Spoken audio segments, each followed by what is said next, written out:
Hi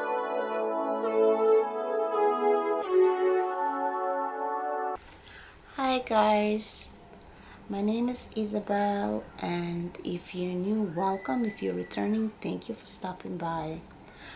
I'm a mom of 4 and I'm currently pregnant with my baby number 5. So I will be updating you on week 24. So it has been a difficult couple of days for me after I saw my doctor. The glucose test went by perfectly. I passed with flying colors. My levels were at 100. That drink was absolutely disgusting. It tasted like Sprite with 100 spoons of sugar. Really gross. I was really nauseous while I was drinking it and after. And on another note, my doctor has gave me a diagnosis of placenta previa.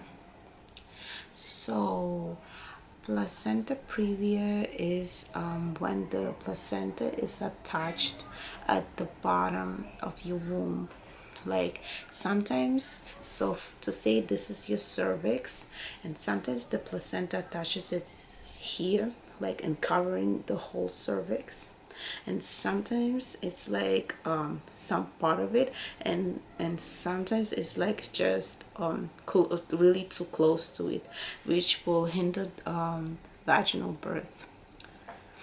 So she said that I have a marginal placenta previa, meaning that my placenta is really close to the cervix, and normally the placenta touches on the top of your womb. So, and in my case it's too close to the cervix, which could result, if it doesn't change, if the placenta doesn't migrate up as the uterus grows, I might end up with a C-section. And two, it can become very, very dangerous if it doesn't change, because in the third trimester, as your uterus is growing, when the placenta is at the normal position on the top, so the uterus just stretches from the bottom and then the placenta just goes up. But when the placenta is on the bottom, then it ends up stretching, and once the placenta starts stretching, it causes bleeding. The bleeding, so they say, is painless, but it could be very heavy and it could be very dangerous. You could end up with hemorrhage, and then they will actually try to put you on bed rest and give you blood transfusion, and in some cases you have to deliver early, like at 36 weeks. So my doctor told me that by the next time they will be checking the placenta position again. If it doesn't change by 32 weeks, I most likely will be getting C-section. But she also told me that she sees it very often, and like 90% of those cases end up delivering vaginally, and the placenta moves up, migrates to a proper position where the vaginal delivery is possible. So I pray and hope that's what happens, because I had my other kids all naturally. I never experienced this before.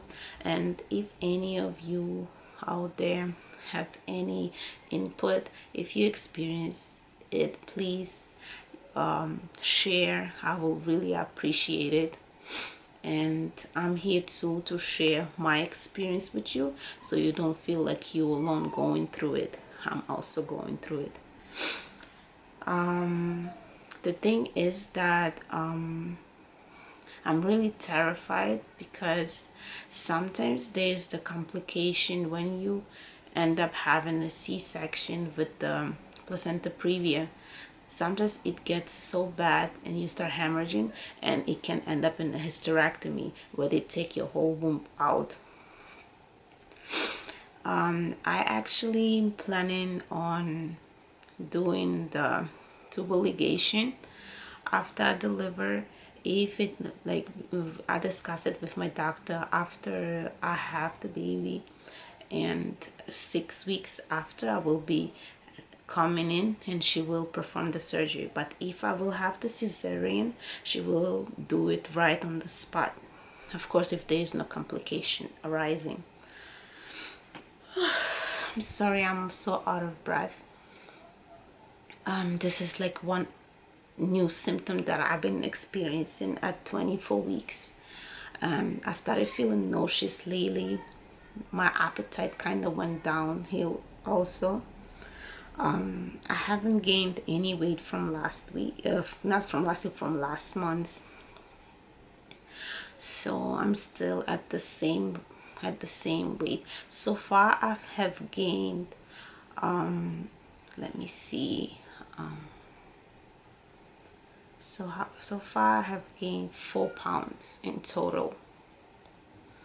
I'm not quite surprised because I had no clue about it in the first place, and I wasn't even eating crazy, so my weight is still at the same point. And with my previous pregnancy, I only gained 11 pounds throughout the whole pregnancy, so that's not too surprising. I don't have crazy cravings. I crave I crave more like spicy food, and I cook everything at home. I don't eat out. I follow a clean vegan diet, which is also a plus. And I was also told that with the placenta previa I should consume more fiber because constipation could cause a lot of discomfort. And I was told no exercise and be on complete pelvic rest until I see her again at 27 weeks. So I haven't had any new symptoms that I experienced other than what I updated you with the last time. I still have those, and now I have the added nausea off and on, extreme tiredness and fatigue, and I guess that's all. And also what I was gonna add is that yeah, the being out of breath that comes and goes. Sometimes I'll be staying in my bed, I've been laying down in my bed, and my heart starts beating so fast from nowhere. But I also read that it comes from all the extra blood that your body is producing, and then your heart is pumping really hard. That's where the population coming from. So it's completely normal, nothing to freak out about. So I will be definitely updating you on my placenta previa situation and tell you how it goes. Oh yes, and also it came out that I'm extremely anemic, and my doctor had prescribed me a double dose of iron pills that I have to take. On that note, I conclude my video. Thank you guys so much for watching. Please share, comment, like, and subscribe. Until the next time, bye.